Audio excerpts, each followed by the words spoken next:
Getting out of a chair shouldn't feel like a workout. After 60, it often does.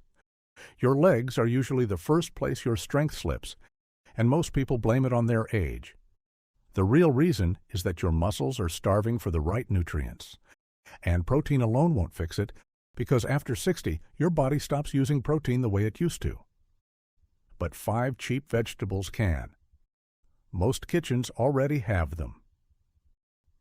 Stay with me to the end, because the number 1 vegetable does more for the blood flow in your legs than almost anything on a supplement shelf. First, though, you need to know why your legs go before the rest of you. Your legs carry you all day. They take the first hit long before your arms or your grip. Standing gets slower. Stairs feel steeper.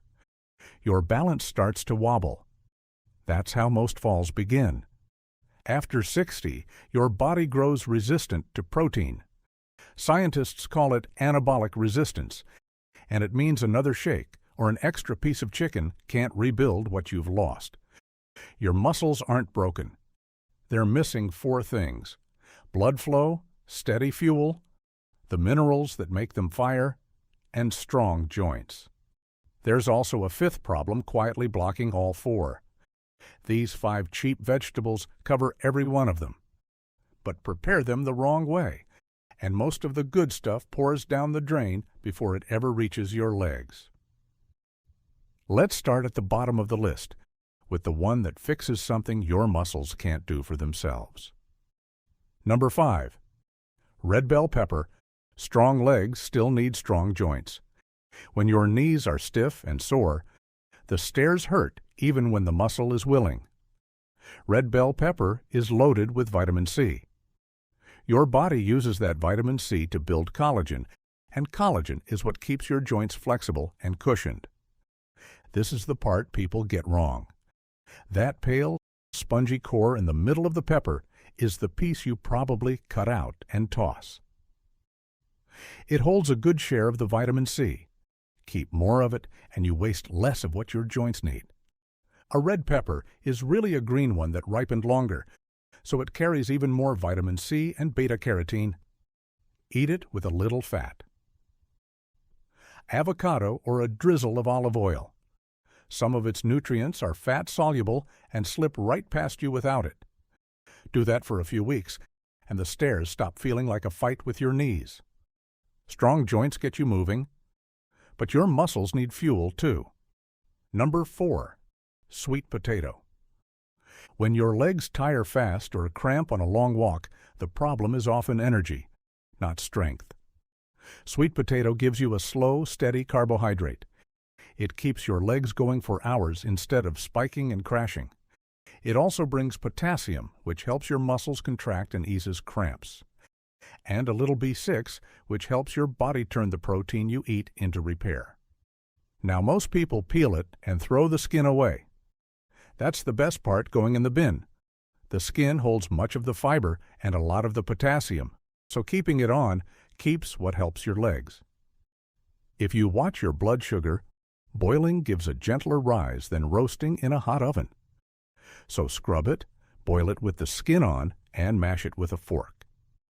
That's a breakfast that still has your legs working at 4 in the afternoon instead of pulling you toward the couch. Steady fuel keeps your legs moving, but they still need the mineral that makes them fire, and the next one is probably in your fridge right now, just in the wrong form. Before we get into it, comment your age and where you're watching from. It helps others see they're not alone in this. Number 3. Spinach. When your legs feel shaky or night cramps wake you up, low magnesium is often hiding behind it. Plenty of older adults run low and never know. Spinach is loaded with magnesium.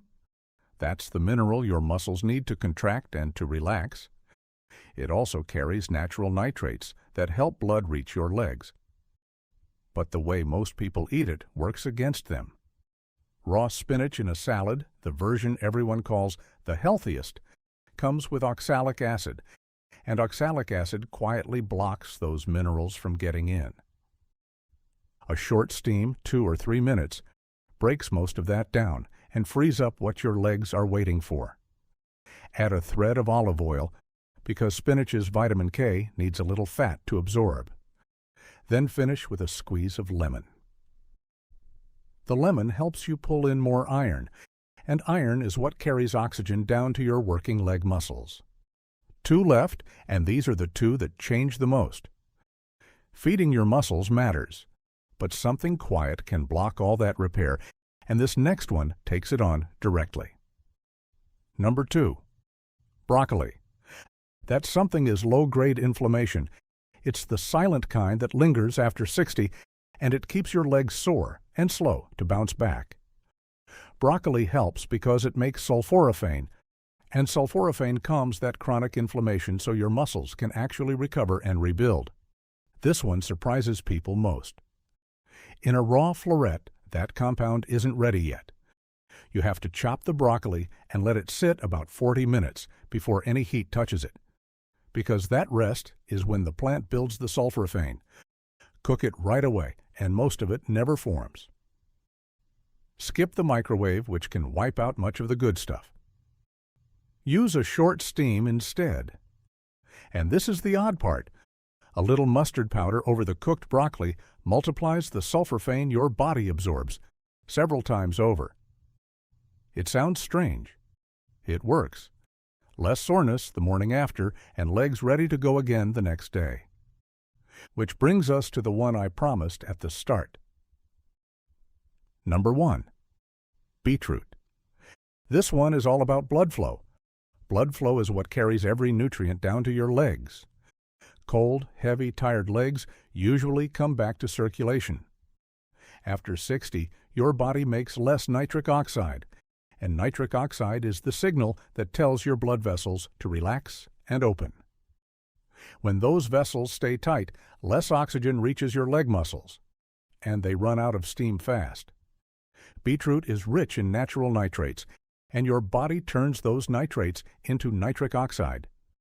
Your vessels widen.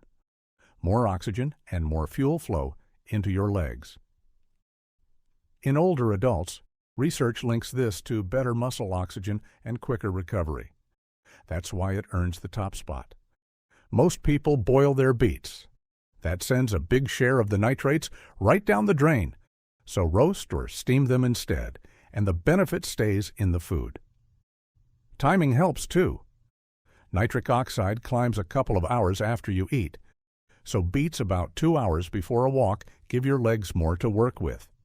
A squeeze of lemon on top helps hold those nitrates and stretch the effect. Now, if you take blood pressure medication, this one matters for you. Beets can push it lower, so have a word with your doctor before you make them a daily habit. Get it right, though, and your legs feel warmer and livelier, the kind that don't quit halfway up the stairs. Now let's put all 5 on one plate, the simple way. The night before, chop your broccoli and let it rest in the fridge, so the sulforaphane has time to build. In the morning, steam it with a handful of spinach. Add a boiled sweet potato with the skin on. Finish with olive oil and lemon.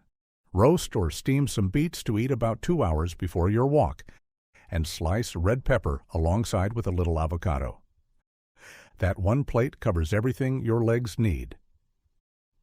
Steady energy, open blood flow, the minerals your muscles run on, and the collagen your joints depend on.